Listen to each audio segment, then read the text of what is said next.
What is up, people of the extranet? Tyler here with Random Automotive. Today I want to show you a tutorial video. We're back on FORScan and how to read live data on here. So today we're in the 2000 Ford Ranger. Well, it's a Mazda, same difference, same computer. And we're going to show you how to read data off of here. So you'll need a Windows laptop. You'll need to download a program called FORScan down in the description. And you will need a ELM327 adapter. It doesn't have to have the MS-HS CAN for older vehicles. For newer vehicles, you will need it. I also have a little wireless Bluetooth one here that would work on this car. But since this is a 2000 truck, there is no MS CAN abilities. It's pretty limited on what it can do. So what we're going to do when we have the drivers and everything installed for FORScan, which are all in the description, just follow the instructions in the README. I may make a video on that later. We're going to put the adapter in for the OBD2, USB to the computer, turn the key to the on position, Ford's annoying dinger at the time, and it should be good. Here's my door ajar thing, and we're going to click connect to the vehicle. Make sure that it's in the HS CAN position. That means that it will be to the right here. On an older vehicle, it'll have you swap back and forth on newer stuff. So we'll hit OK. Connection has been established. This is a Mazda B Series FFV 3.0 or a 2000 Mi. So we'll just click yes.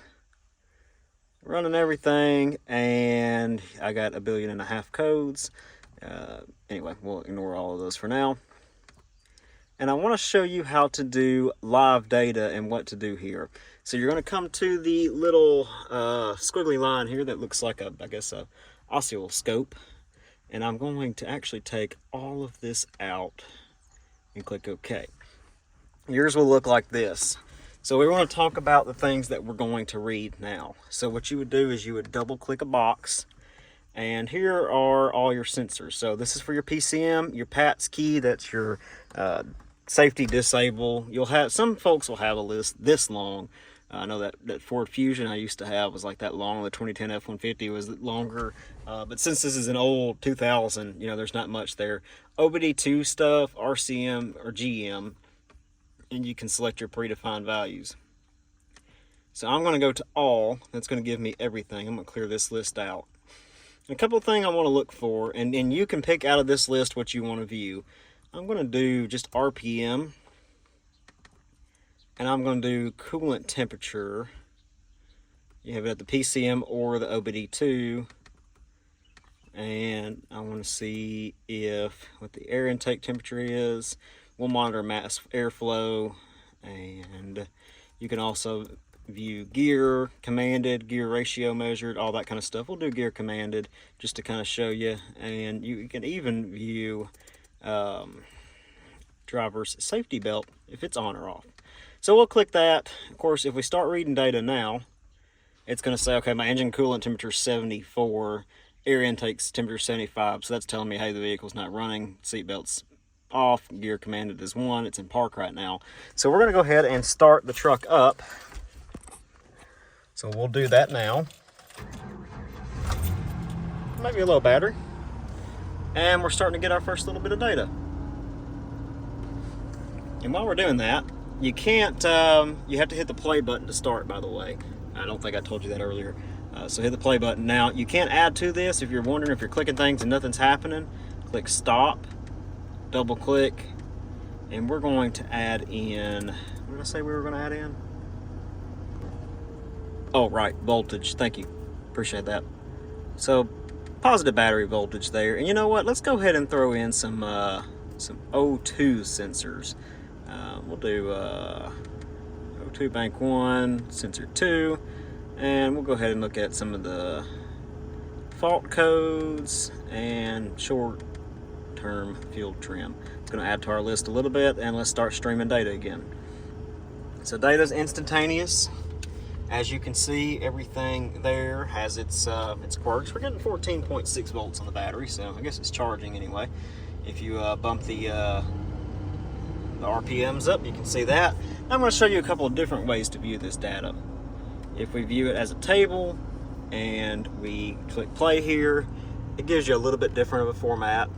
Your RPMs per revolutions per minute. As you can see, here's a 2000. your mass airflow, all that. If you buckle the seatbelt, that works good too. If we stop and view oscilloscope, I can't say that word right, so don't make fun of me. You don't have to stop, but I'm going to click play here just to kind of show you. So the idle is winding down now, and I'm not touching it. The idle, or the RPM, is right here. So I'm just going to kind of let that play out for just a minute until it kind of evens out. And of course the engine coolant temperature is climbing. You can see pretty much every degree that it climbs as it goes. So the idle is not the most consistent thing in the world. I'd like to see that line a little flatter. If we were to bump the throttle a little bit, you can see how that shoots up. In typical early 2000s Ford, if you bump the idle, if you bump the gas, it's going to stay at high idle for a minute and come back down ever so slowly. It's a big rev. It kind of gives you a good indication there. But yeah, I mean, there's probably hundreds of things to choose from, and even then, you can, you know, if there's a more advanced vehicle, a newer vehicle, you can add to it. This is what you can choose from on a truck that's 23 years old, so that's pretty impressive. If it's running OBD2, 1996 or newer, you can do this on pretty much any Ford, Lincoln, Mercury, whatever, you know, everything Ford made, apparently Mazda too. But this is a pretty useful tool for doing some diagnosing stuff. As you can see here, you can even see when your AC clutch is engaged. Let me turn on the AC, and there you go. Every time it kicks off, that'll just turn to off. So you can see quite a bit of things if you're having some diagnosing issues that maybe your little scan tool that uses Wi-Fi, connects to your phone, isn't telling you. This is much better data. This is more instantaneous. This little scan tool and the app I have, it's good, don't get me wrong. But like engine coolant temperature only updates like once every 3 minutes, which isn't ideal. I did a coolant flush on this truck yesterday, and you know, new thermostat and all that. Just want to make sure that we got all the air out, and it's like, okay, by the time you see it, it's a little too late. So it's pretty instantaneous readouts here, as you can see by just bumping the throttle.